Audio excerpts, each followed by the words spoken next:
Hey everybody, welcome to the back bar here at the Gopherwood Lounge. I am your bartender, David Afsharirad, and we're going to be making some of the drinks that we serve here at the Gopherwood Lounge. Today we are going to start off with sort of the quintessential tiki drink, the Mai Tai. This was made by Trader Vic Bergeron in 1944, and I think the Mai Tai, when people hear about it, they think of maybe a really sweet, fruity concoction, maybe with an umbrella that a spring breaker or somebody at an all-inclusive resort is going to be slugging down by the pool. But that is really not the case. The Mai Tai has been bastardized over the years, but luckily it is starting to get the respect that it deserves in the cocktail community. You go to most craft cocktail bars these days, there's a pretty good chance they will have Trader Vic's Mai Tai on the menu along with drinks such as the Manhattan, the Old Fashioned, the Martini. It really is that good and that iconic. Now, the story of how the Mai Tai was invented, according to Trader Vic, was that he had some friends visiting his restaurant and bar from Tahiti. And he was behind the bar and he grabbed a bottle of Ray and Nephew 17-year-old Jamaican rum, some orange curacao, some French orgeat, some rock candy syrup, a lime, mixed them all together, passed them over to his friend. The friend took one sip and said, in pardon my Tahitian, Mai Tai Roa Ai, which allegedly means out of this world, the best.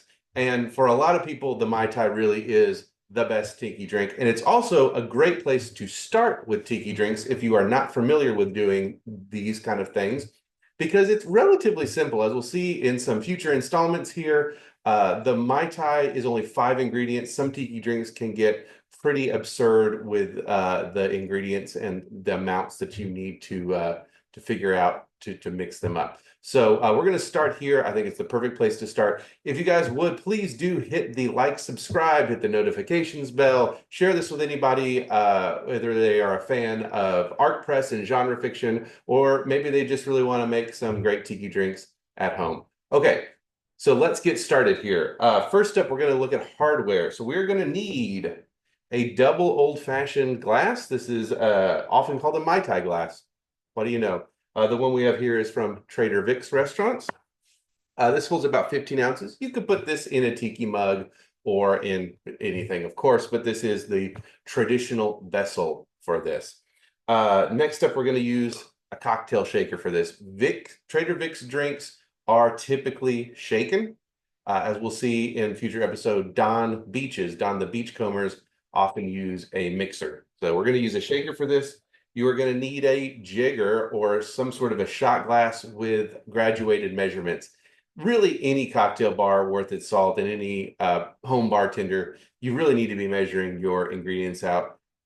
Don't eyeball it unless you're doing something like a rum and coke or gin and tonic, in which case you're probably okay. But anything more complicated than that, you're going to really want to use a jigger. All right. We will also need a straw, but that's for later. So let's go to actually making this thing up, shall we? All right, first up, we do need to talk about rum a little bit. Most tiki drinks are rum based. And rum is sort of like whiskey in that there are a wide variety of styles and they're often very regionally dependent. So Jamaican rums, Puerto Rican rums, etc. And then you have like tequila, a lighter, all the way down to darker, more aged expressions of the rums. As I mentioned, the original Mai Tai had Ray and Nephew 17-year-old Jamaican rum in it. Now, if you can get your hands on a bottle of that, please do let me know and share. In fact, the Mai Tai was so popular that Trader Vic's restaurants used up the world's supply of the Ray and Nephew 17-year-old rum. He then moved to a 15-year-old Ray and Nephew rum and then used up the world's supply of that. And then over the years, there's been different variations that the Trader Vic's restaurants and also bars and bartenders and home bartenders around the world use. In fact, because the Mai Tai is so rum-based, so rum-forward as a drink, kind of one of the pastimes of people is finding a rum blend that they really like in a Mai Tai. One good one, if you're so inclined, is Kevin Crossman's Ultimate Mai Tai Blend. You can find that at ultimatemaitai.com. That's got 4 different rums in it. It's an excellent blend, but I thought probably too complicated for us to tackle here on this first episode. What I'm going to be using today is Denizen Merchant Reserve. This is a rum that was made under the supervision of Martin Cate of Smuggler's Cove, one of the great modern tiki bars. And this is designed to, of course, work well in a Mai Tai and to mimic what he believes Trader Vic's third recipe was, starting in the early 50s, which was a blend of Jamaican and Martinique rums. So we're going to start out with that. We are going to do 2 ounces of Denizens Merchant Reserve. Now, if you can't get your hands on this, it's relatively easy to get most places, but liquor laws in this country are, sometimes tricky. So any kind of bold, darker rum, especially if it's got some Jamaican component to it, is going to be great in a Mai Tai. So 2 ounces of rum, in this case, Denizen Merchant Reserve. All right, less of a history lesson for all this stuff. Next, we've got orange Curacao. This one I'm using is Pierre Ferrand dry Curacao. And we're going to use a half an ounce of that. And you can find various brands of dry Curacao at any liquor store. De Kuyper is a fine one. I have not gone crazy down the orange Curacao rabbit hole, but surprise, surprise, you can if you want to.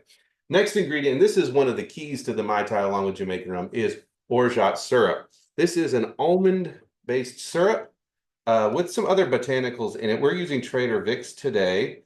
The original recipe called for a 1/4 ounce, but it kind of gets lost in the mix then. Most people today use a half an ounce of orgeat. We have rock candy syrup. Rock candy syrup is basically a simple syrup that is 2 to 1, 2 parts sugar to 1 part water. Honestly, I've used simple syrup 1 to 1 ratio, 1.5 to 1 ratio. Can't tell the difference much. In fact, you can even cheat and just use 3/4 of an ounce of orgeat if you don't want to fool with getting that extra bottle out. Finally, we got lime juice. Lime juice, along with rum, is found in, boy, just about every tiki drink. And you're going to want to use Persian limes. Here, here's a full one. Persian limes for this, not a key lime. They're much too tart and too bitter. And the biggest key is you are going to want to squeeze them fresh. Do not be rolling up here with bottled lime juice. Will destroy the Mai Tai or any tiki drink you put it in. If you live somewhere where limes can be seasonal or hard to get, I don't know. You can fresh squeeze it, and then what I have done is freeze little 1 ounce ice cubes, and you can defrost those. That's not so bad, but never ever use that bottled stuff. It's sort of, I don't even know. It's sort of like making a White Russian, like the dude in The Big Lebowski when he makes it with non-dairy creamer that one time. Very gross. Don't do it. All right. Then we're going to put 1 ounce of lime juice. The original recipe is juice of 1 lime. But Trader Vic in a letter said that's 1 ounce. So we always use 1 ounce. Keep this little lime shell. We are going to use it here in a minute. All right. So that is our Mai Tai.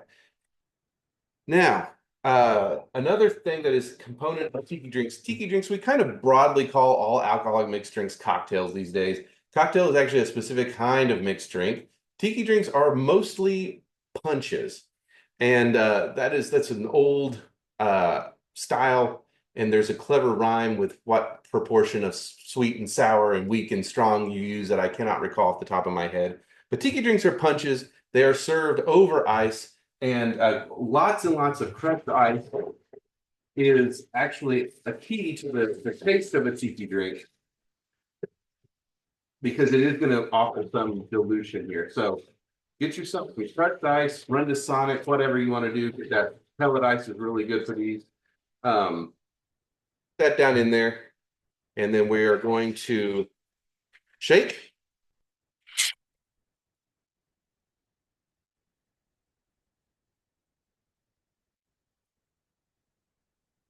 And then we're going to do just a dirty pour. We're not going to strain this. We're going to take all that ice and rummy Mai Tai goodness, pour it directly into the glass. We're going to top with some more crushed ice.